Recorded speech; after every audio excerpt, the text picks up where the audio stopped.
بسم الله الرحمن الرحيم. Assalamualaikum warahmatullahi wabarakatuh.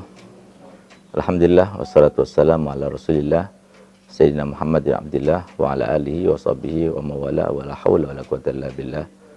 Amma ba'du. Para pemirsa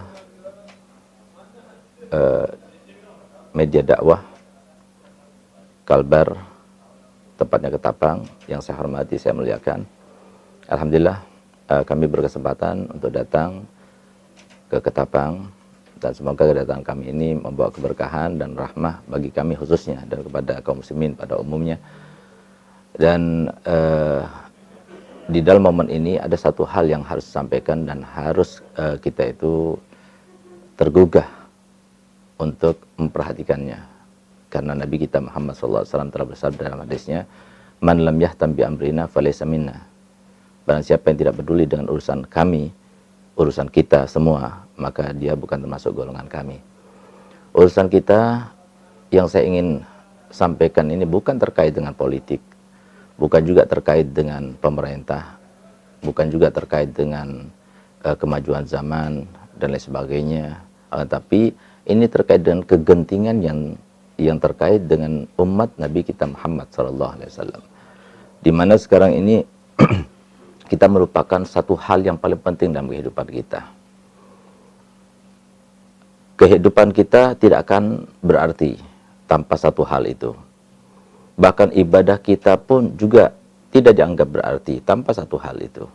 Dan satu hal ini sudah diremehkan, diabaikan, dan disepelekan oleh kaum muslimin. Apa itu? Yaitu cinta kepada Nabi kita Muhammad SAW.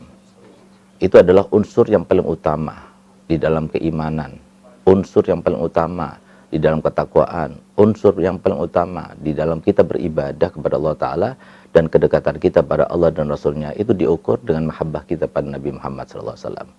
Sehingga dalam hadisnya Nabi SAW bersabda, "Waladzi nafsi biyadihi la yu'minu ahadukum hatta akuna ahabba ilaihi min walidihi wa waladihi wan nasi ajmain." Demi zat yang ruhku berada di tangannya, tidaklah seorang itu beriman atau dianggap beriman kecuali sampai diriku ini lebih dicintainya, melebihi daripada ayahnya, melebihi daripada anaknya, dan melebihi daripada seluruh manusia. Nah, ini sangat disayangkan sekali. Sayang, kita lihat anak-anak kita sekarang ini, kalau seumpama kita tanyakan siapa yang dicintainya, maka sulit sekali untuk kita katakan yang paling cinta itu adalah Nabi Muhammad. Kalaupun seumpama kita bertanya kepada mereka ataupun kepada siapapun juga yang muslim, pasti dia akan mengatakan aku cinta Muhammad. Tapi cinta itu adalah sebuah pengakuan. Cinta itu adalah sesuatu yang harus dibuktikan, bukan cuma asal ngomong begitu saja. Nah, buktinya apa? Kalau kita cinta pada Muhammad, sebagaimana disebutkan, idza ahabba syai'an aktsara min dzikri. Jika seseorang itu cinta pada seseorang, maka dia itu banyak menyebutnya. Apakah kita banyak menyebut Nabi Muhammad? Apakah anak kita banyak menyebut Nabi Muhammad? Berapa banyak orang-orang dahulu, orang tua kita dahulu, para ulama dahulu. Bulan Maulid ini adalah momen yang sangat penting untuk mendekatkan diri dan meningkatkan serta membina kecintaan kita dan anak kita, keluarga kita pada Nabi Muhammad SAW. Oleh karena itu, maka yang paling penting bagi orang tua yang nantinya akan diminta pertanggungjawaban Allah Ta'ala terhadap anak-anaknya, di bulan Maulid ini, dalam momen ini, kita harus meningkatkan 3 hal.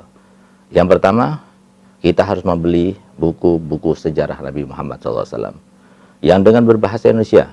Karena mohon maaf, banyak di antara kita bikin maulidan, setiap hari bikin maulid, hadir maulid di mana-mana, tapi nggak ngerti apa isinya, apa terjemahannya, nggak paham apa yang dibacanya. Cuma kita bisa ngangguk-ngangguk saja, menikmati apa yang dibaca saja, tapi tanpa mengetahui artinya. Padahal maksud daripada Maulid Nabi Muhammad SAW itu supaya mereka tahu, supaya mereka paham, supaya mereka sadar bahwasanya Nabi yang mereka sedang merayakan hari kelahirannya itu adalah manusia yang agung, manusia yang paling besar anugerahnya kepada kita, pemberiannya kepada kita, jasanya kepada kita, dan tidak mungkin kita bisa membalas jasanya, yaitu Nabi kita Muhammad SAW. Sehingga dengan buku sejarah itu kita baca, kumpulkan istri kita, kumpulkan anak kita baca sejarah Nabi Muhammad, siapa Nabi Muhammad, dari semenjak kecil bagaimana kehidupannya. Karena semua kehidupan Nabi kita Muhammad SAW, dari mulai kecilnya sampai dewasanya, sampai dia akan menjadi Nabi, sampai meninggal dunia, semua aktivitasnya itu adalah contoh bagi manusia dan contoh yang terbaik. Sehingga Allah Ta'ala firman, laqad kana lakum fi rasulillahi uswatun hasanah. Jadi semua uswah dalam diri Nabi Muhammad SAW. Jadi kalau kita selalu dalam satu hari, kita selalu sebutkan nama Nabi Muhammad, kita selalu ingatkan Nabi Muhammad kepada anak kita, istri kita, maka yang terjadi adalah Nabi Muhammad, Nabi Muhammad, Nabi Muhammad selalu dengar, sehingga apa? Timbul penasaran. Itu sifatnya manusia. Ketika sudah timbul penasaran, maka timbul ingin tahu. Ketika sudah timbul ingin tahu, akhirnya dia mengetahui. Ketika dia sudah tahu, baru dia akan kenal. Kalau orang kenal Nabi Muhammad, pasti dia akan mencintainya. Itu sifatnya Nabi Muhammad SAW.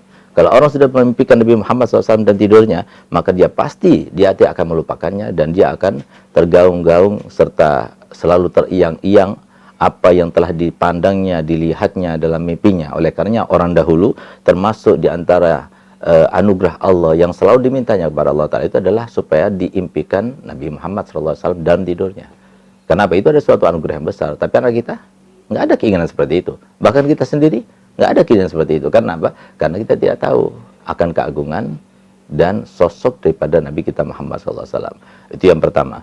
Yang kedua, kita harus mengajarkan kepada anak kita untuk selalu mengamalkan dengan sunnah Nabi Muhammad SAW. Karena apa? Sunnah Nabi SAW itu meliputi semua aktivitas kita.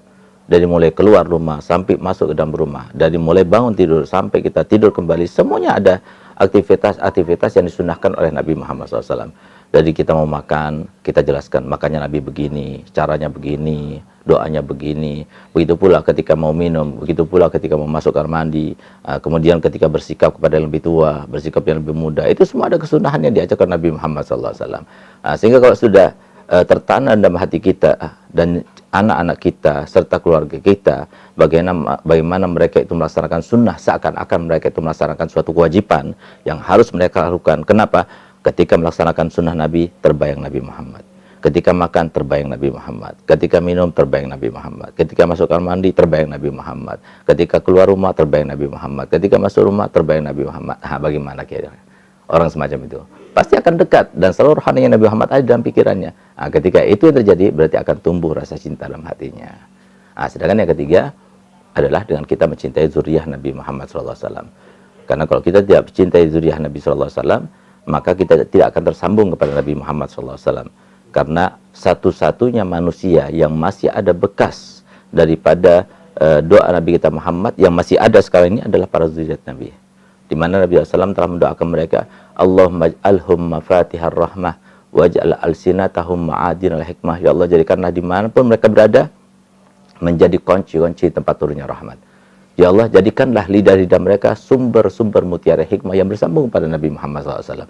Apapun kerjaannya mereka, kalau mereka itu memberikan nasihat, maka karena bersambung dengan zatiah Nabi Muhammad SAW, maka itu akan mempunyai arti tersendiri bagi yang mendengarnya. Itu maksud daripada doa Nabi Muhammad. Dan kita tahu semuanya bahwasanya doa Nabi Muhammad pasti dikabulkan. Jadi bukan mungkin dikabulkan, pasti dikabulkan. Yang masih ada di antara mereka itu, maka adalah zuriyah Nabi. Kalau seumpama sekarang diumumkan, ini ada tongkatnya Nabi atau ridaknya Nabi, kira-kira kita akan berebutan untuk datang, untuk melihat, untuk bertabaruk dan sebagainya. Yang ada sekarang para zuriyah Nabi itu bukan cuma bekasnya, tapi di situ ada darahnya Nabi Muhammad SAW. Kita hormati, kita muliakan, kita cintai. Karena kita cinta pada Muhammad. Dan itu adalah perintah Nabi Muhammad SAW. Sebagaimana Nabi SAW bersabda, Ahibbullah lima yaghdukum min ni'amih, wa ahibbuni lihubbillah, wa ahibbu ahla baiti lihubbi. Hendaknya kalian cinta kepada Allah, karena Allah lah yang memberikan semua anugerah yang kalian dapatkan, semua Allah yang memberikan. Dan cintailah aku, karena cinta kalian, demi cinta kalian kepada Allah, dan cintailah keluargaku demi cinta kalian kepada diriku. Artinya apa? Kalau kita cinta Muhammad tapi tidak cinta kepada keluarga Nabi, maka tidak dianggap sempurna. Jadi sama seperti cinta kepada ayahnya tapi anaknya enggak. Hormat kepada ayahnya tapi anaknya enggak. Lihat bagaimana Imam Syafi'i mengatakan waladu syekh. Jadi anak syekh itu adalah guru juga. Itu anggapan yang semacam itu daripada Imam Syafi'i untuk mengungkapkan rasa cinta. Cinta itu sebenarnya seperti itu. Cinta saling berterkaitan. Cinta pada orang tua, cinta pada aktivitasnya, cinta kepada kesukaannya, cinta kepada hobinya, cinta pada keluarganya, cinta pada istrinya, cinta kepada suaminya. Itulah cinta yang sempurna.